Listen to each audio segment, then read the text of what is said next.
दोस्तों, बहुत समय पहले की बात है। किसी नगरी में एक युवक रहा करता था। वह युवक बहुत ही शर्मीला था।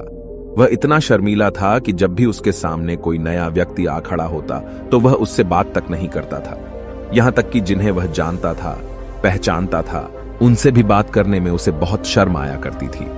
वह उनसे भी ठीक से बात नहीं कर पाता था और अपनी इस समस्या के कारण वह खुद ही बहुत परेशान रहता था, क्योंकि वह अपने जीवन में कुछ कर ही नहीं पा रहा था।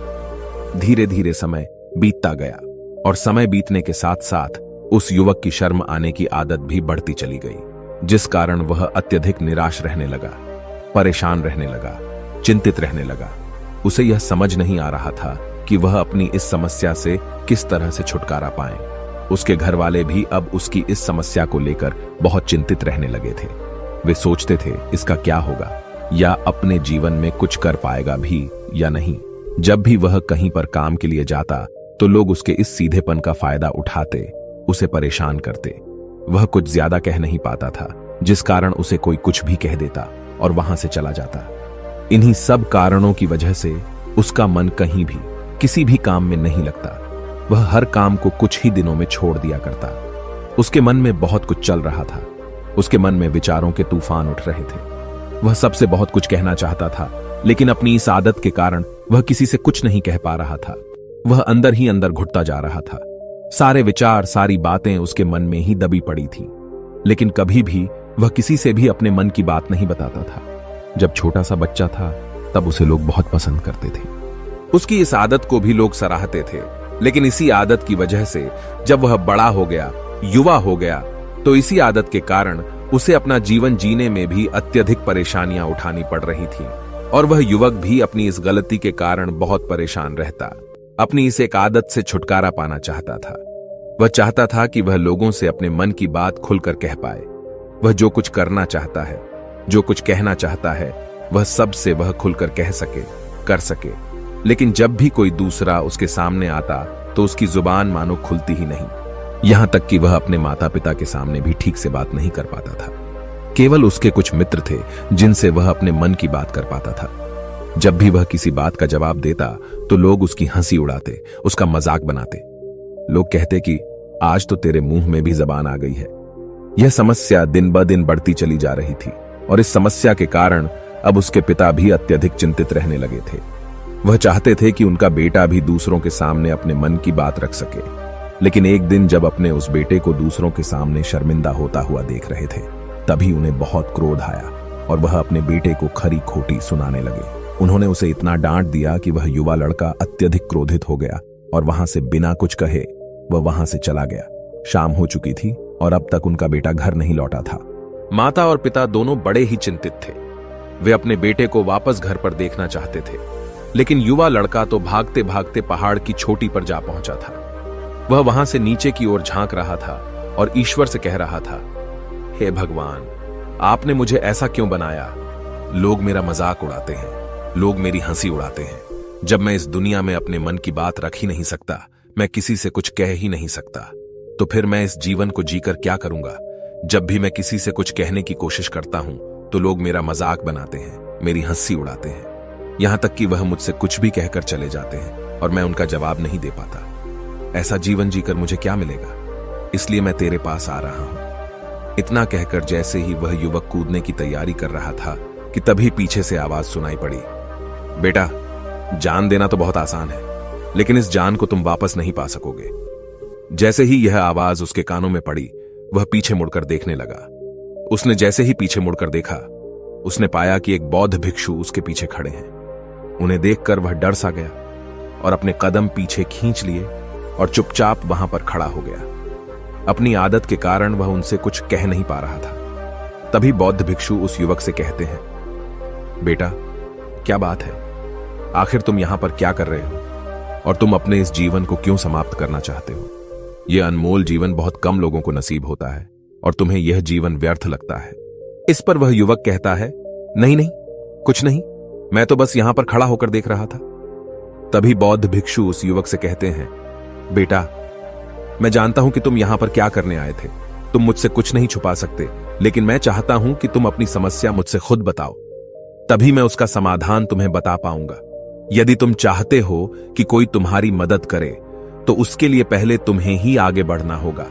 यदि तुम चाहते हो कि मैं तुम्हारी समस्या का समाधान करूं तो तुम्हें मुझे अपनी समस्या बतानी होगी, वरना मैं कुछ नहीं कर सकूंगा। उन बौद्ध भिक्षुओं की यह बात सुनकर वह युवक कहता है, नहीं नहीं, मैं ठीक हूं, मैं सच कह रहा हूं। उस युवक की यह बात सुनकर बौद्ध भिक्षु उस युवक से कहते हैं, ठीक है बेटा, यदि तुम नहीं चाहते कि मैं तुम्हारी मदद करूं तो कोई बात नहीं, मैं तुम्हारी बात पर विश्वास कर लेता हूं।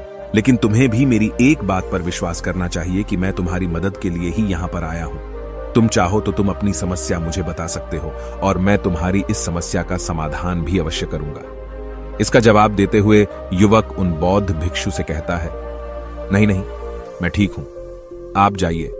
इस पर वह बौद्ध भिक्षु उस युवक से कहते हैं, ठीक है बेटा, यदि तुम चाहते हो कि मैं यहां से चला जाऊं तो मैं यहां से चला जाता हूं, लेकिन मेरी एक बात याद रखना, मेरे जाने के बाद मैं तुम्हारी कोई मदद नहीं कर पाऊंगा और हो सकता है कि तुम्हारी मदद के लिए कोई और आगे भी ना आए। इतना कहकर बौद्ध भिक्षु पीछे की ओर मुड़े और अपने मार्ग में आगे बढ़ने लगे। वो युवक वहीं पर खड़ा होकर यह सब देख रहा था। जैसे ही वह कुछ दूर पहुंचे तभी उस युवक ने जोर से आवाज लगाई, हे गुरुदेव, मेरी समस्या बहुत बड़ी है, क्या आप उसका समाधान कर सकेंगे? क्या आप मुझे उसका समाधान दे सकेंगे? यह सुनकर बौद्ध भिक्षु वहीं पर खड़े हो गए। पीछे मुड़कर उन्होंने उस युवक की बात का जवाब देते हुए कहा, बेटा, इस दुनिया में कोई भी ऐसी समस्या नहीं है जिसका कोई समाधान न हो। यदि तुम मुझे अपनी समस्या बताओगे तो मैं उसका समाधान अवश्य करूंगा। तभी वह युवक उन बौद्ध भिक्षु से अपनी समस्या बताते हुए कहता है, गुरुवर, मेरी एक बहुत बड़ी समस्या है कि मैं शर्मीला हूं, जिस कारण मैं किसी से कोई बात नहीं कर पाता। यहां तक कि मैं अपने मन की बात भी किसी को नहीं बता पाता।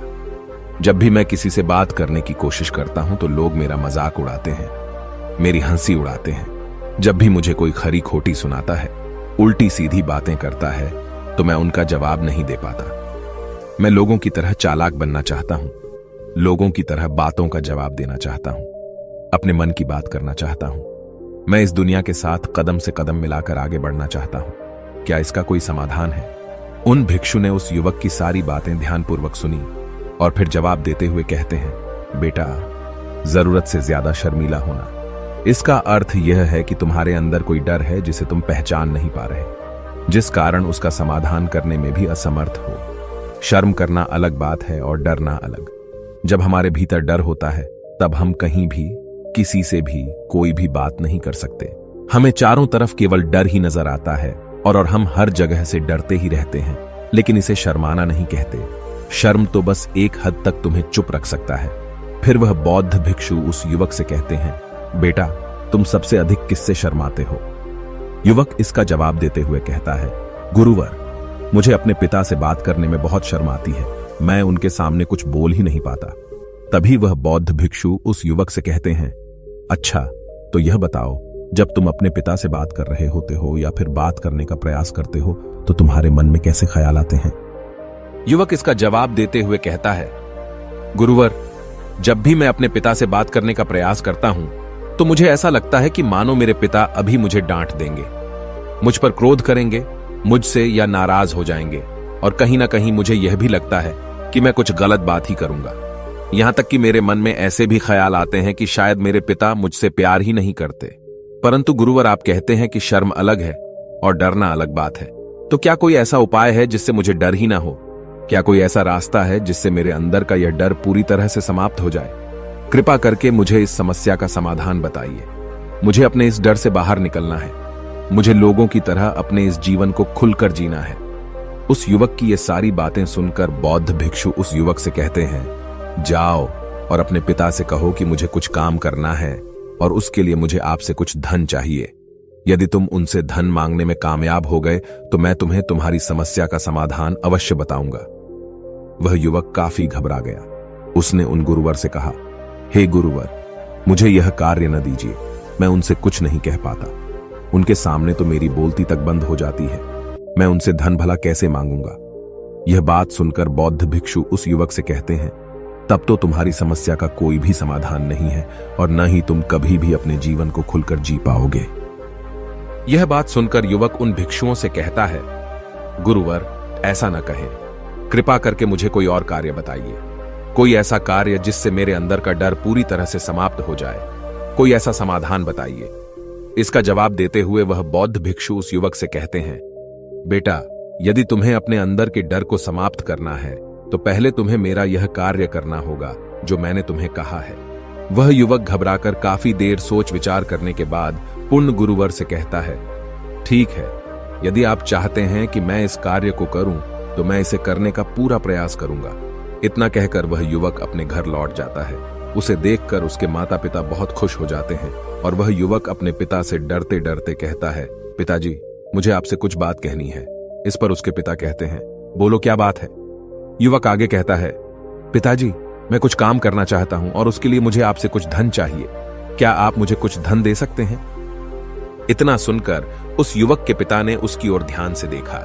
काफी देर देखने के बाद वह खुशी से झूम उठे और तुरंत ही उन्होंने कुछ धन अपने पुत्र के हाथों पर रख दिया और कहने लगे, बेटा, इतना धन काफी है कि तुम्हें और चाहिए। इसके जवाब में वह युवक अपने पिता से कहता है, नहीं नहीं पिताजी, इतना काफी है, मैं इतने से काम चला लूंगा। वह युवक उस धन को लेकर तुरंत दौड़ा दौड़ा उन बौद्ध भिक्षु के पास लौटा और जो धन उसने अपने हाथों में ले रखा था उसे दिखाते हुए वह कहता है, गुरुवर, जैसा आपने कहा था, मैं धन लेकर आपके पास आ चुका हूं। मैंने अपने पिता से धन मांग लिया है। अब मुझे आप मेरी समस्या का समाधान बताओ। तभी बौद्ध भिक्षु उस युवक से कहते हैं, अरे इतनी जल्दी क्या है, अभी तो तुम्हें मेरे लिए एक और काम करना है, तभी मैं तुम्हें तुम्हारी समस्या का समाधान अवश्य बताऊंगा। और यदि तुम मेरे लिए इस कार्य को नहीं पूरा कर सके तो मैं तुम्हें कभी भी तुम्हारी समस्या का समाधान नहीं बताने वाला। तभी वह युवक उन बौद्ध भिक्षुओं से कहता है, हे गुरुवर, अभी तो मैंने आपके लिए एक काम किया है, अभी आप मुझे एक और काम करने के लिए कह रहे। तभी बौद्ध भिक्षु उस युवक से कहते हैं, हां, तुम्हें मेरे लिए एक और काम करना ही होगा। वह युवक एक बार फिर से काफी देर सोच विचार कर उन बौद्ध भिक्षु से कहता है, अच्छा ठीक है, बताइए, अब मुझे क्या करना है? इसके जवाब में बौद्ध भिक्षु उस युवक से कहते हैं, जाओ और यह धन जो तुमने अपने पिता से मांग कर लाया है, इस धन को वापस अपने पिता को लौटा दो और साथ साथ यह भी कहना कि पिताजी, मैं अभी काम नहीं करना चाहता, लेकिन जब समय आएगा तो मैं आपसे यह धन वापस ले लूंगा और उससे अपना काम पूरा करूंगा। यह बात सुनकर युवक एक बार फिर से ऊपर से नीचे तक पूरी तरह से कांप गया और कहने लगा, गुरुवर, आप मुझे कोई और काम सौंप दीजिए, मैं उसे जरूर करूंगा। लेकिन अब यदि मैं धन लेकर उनके पास वापस गया तो वह क्या सोचेंगे मेरे बारे में? मैं तो शर्मिंदा हो जाऊंगा उनके सामने। इसलिए गुरुवर, कृपया करके मुझे कोई और काम दे दे। तभी बौद्ध भिक्षु उस युवक से कहते हैं, बेटा, जो काम मैंने तुम्हें सौंपा है, तुम्हें उसी कार्य को पूरा करना होगा, अन्यथा तुम्हारी समस्या का समाधान मैं तुम्हें नहीं बताने वाला। काफी देर सोच विचार करने के बाद वह उन बौद्ध भिक्षु से कहता है, ठीक है गुरुवर, मैं वापस जाता हूं और यह धन लौटाकर मैं अभी आता हूं। वह तुरंत दौड़ा दौड़ा अपने पिता के पास वापस लौटा। उसने अपने पिता से कहा, पिताजी, मैं यह धन अभी नहीं लेना चाहता, अभी यह धन आप मुझसे वापस ले लीजिए। जब मुझे कोई काम पड़ेगा तो मैं आपसे यह धन वापस ले लूंगा। उसके पिता ने उस युवक की तरफ घूर घूर कर काफी देर तक देखा और फिर मुस्कुराते हुए कहने लगे, बेटा, मैं समझता हूं कि किसी भी काम को शुरू करने से पहले हमें उसके बारे में जानकारी इकट्ठा करनी चाहिए। उसके बारे में समझना जरूरी है।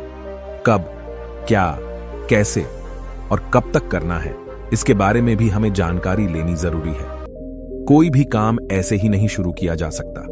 उसमें हम सफल होंगे या फिर नहीं, इसका भी अनुमान हमें लगाना पड़ता है। और जब हम इन सभी के बारे में सही जानकारी प्राप्त कर लेते हैं, तभी हमें धन लगाना चाहिए। मुझे बहुत खुशी है कि तुमने यह सही निर्णय लिया है। जब तुम्हें यह समझ में आ जाए कि जो कार्य तुम करने जा रहे हो वह तुम्हारे लिए उचित है, तब तुम चाहो तो मैं तुम्हें यह धन वापस लौटा दूंगा। युवक अपने पिता से यह सारी बातें सुनकर मन ही मन बहुत प्रसन्न था। उसने यह तो उम्मीद तक नहीं की थी कि उसके पिता हंसकर उसे इस तरह से सारी बातें समझाएंगे। वह मन ही मन यह सोच ही रहा था कि तभी उसके पिताजी उसके और करीब आए और अपनी उस युवा बेटे को गले से लगा लिया। जैसे ही उसके पिता ने उस युवक को गले से लगाया, उसको बहुत अच्छा महसूस हुआ। उसका आत्मविश्वास, उसका हौसला और बढ़ता गया। उसके बाद युवक वापस पुण्य गुरुवर के पास लौटा और कहने लगा, गुरुवर, जैसा आपने कहा था मैंने बिल्कुल वैसा ही किया है। मैंने धन अपने पिता को वापस कर दिया है। अब तो कृपया करके मुझे मेरी समस्या का समाधान बता दीजिए। तभी बौद्ध भिक्षु उस युवक की तरफ देखकर मुस्कुराते हैं और इस युवक से कहते हैं, बेटा, इतनी जल्दी क्या है? अभी तो तुम्हें मेरे लिए एक और काम करना ही पड़ेगा। वह युवक कहता है, महाराज, आप आखिर मुझसे बार बार इस तरह से काम क्यों करवा रहे हैं? क्या आपके पास मेरी समस्या का कोई समाधान नहीं है? कहीं आप मुझे बेवकूफ तो नहीं बना रहे? जिस तरह से लोग मुझे बेवकूफ बनाते हैं, क्या आप भी मेरे साथ वही तो नहीं कर रहे? आपने कहा, जाओ अपने पिता से पैसे मांग कर लाओ। मैंने पैसे मांग कर लाए। आपने फिर कहा, जाओ ये पैसे अपने पिता को लौटा कर आओ। मैंने आपके कहे अनुसार बिल्कुल वैसा ही किया और अब आप कह रहे हैं कि मैं आपके लिए एक और काम करूं। नहीं, ये मुझसे नहीं होगा। तभी बौद्ध भिक्षु उस युवक की तरफ देखकर मुस्कुराते हैं और कहते हैं, बेटा, बस यह आखिरी काम है और यह बहुत सरल भी है। तुम जैसे ही इस कार्य को पूरा करोगे, मैं तुम्हें वचन देता हूं कि मैं तुम्हारी समस्या का समाधान तुम्हें अवश्य बताऊंगा। इस पर वह युवक फिर से एक बार सोच विचार करता है और उन बौद्ध भिक्षु से कहता है, ठीक है, लेकिन यह आखिरी काम जो मैं आपके लिए करूंगा, बताइए मुझे क्या करना है? तभी बौद्ध भिक्षु एक मूर्ति निकालकर उस युवक के हाथ में थमा देते हैं। वह मूर्ति दिखने में बहुत ही साधारण सी थी, लेकिन वह बौद्ध भिक्षु उस युवक से कहते हैं, बेटा, तुम्हें इसे बाजार में ले जाना है, इसे बेचना है और इसके बदले में तुम्हें 100 सोने के सिक्के लेकर आने हैं। जब तुम यह करने में सफल हो जाओगे, तभी मैं तुम्हें तुम्हारी समस्या का समाधान तुम्हें बता पाऊंगा। वह युवक उस मूर्ति को अपने हाथ में लेकर बड़े ही गौर से देखता है और उन बौद्ध भिक्षुओं से कहता है, हे गुरुवर, यह तो बड़ी ही साधारण सी मूर्ति लग रही है, मानो मिट्टी की बनाई गई हो। इसके लिए भला 100 सोने के सिक्के मुझे कौन देगा? कहीं आपका माथा फिर तो नहीं गया है? इसके 1 या 2 सोने के सिक्के मिल जाए वही बहुत है, लेकिन इसके लिए 100 सोने के सिक्के कोई नहीं देगा। तभी बौद्ध भिक्षु उस युवक से कहते हैं, बेटा, मैंने जो तुम्हें काम सौंपा है, यदि तुम उसे पूरा करोगे तभी तुम्हें तुम्हारी समस्या का समाधान मिल पाएगा, अन्यथा तुम चाहो तो अपने घर लौट सकते हो, फिर से वही अपने पुराने जीवन में, जहां लोग तुम्हारा मजाक बनाते हैं, लोग तुम्हें डराते हैं, सताते हैं। मैं तुम्हें यहां अपने डर को निकलने में तुम्हारी मदद कर रहा हूं। तुम मेरे यह काम करके अपने डर को धीरे धीरे भगा पाओगे। मेरे इस काम को पूरा कर दो, तुम्हें सब समझ आ जाएगा।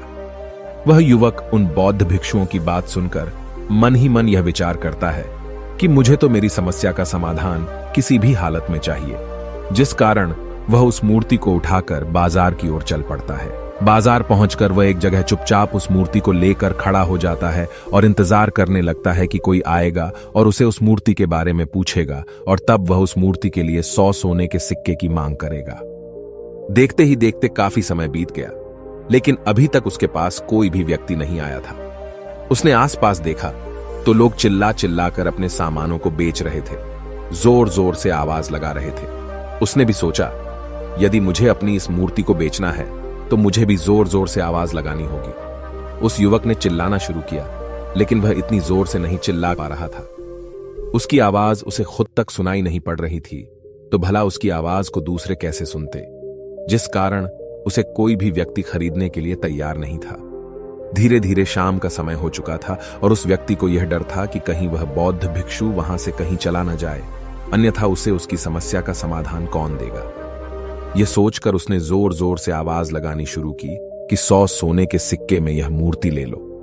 उसकी आवाज सुनकर लोग उसके पास आने लगे और उससे यह सवाल करने लगे, इस मूर्ति में ऐसा क्या है जो तुम इसके लिए 100 सोने के सिक्कों मांग रहे हो? इसके अंदर ऐसा कुछ तो खास होगा ही। युवक काफी देर सोच विचार कर उस युवक से कहता है, नहीं नहीं, मुझे कुछ नहीं पता, मैं तो बस यह मूर्ति यहां पर बेचने आया हूं। तभी उसमें से एक युवक उस युवक से कहता है, अगर ऐसी बात है तो इस मूर्ति को कोई नहीं खरीदने वाला।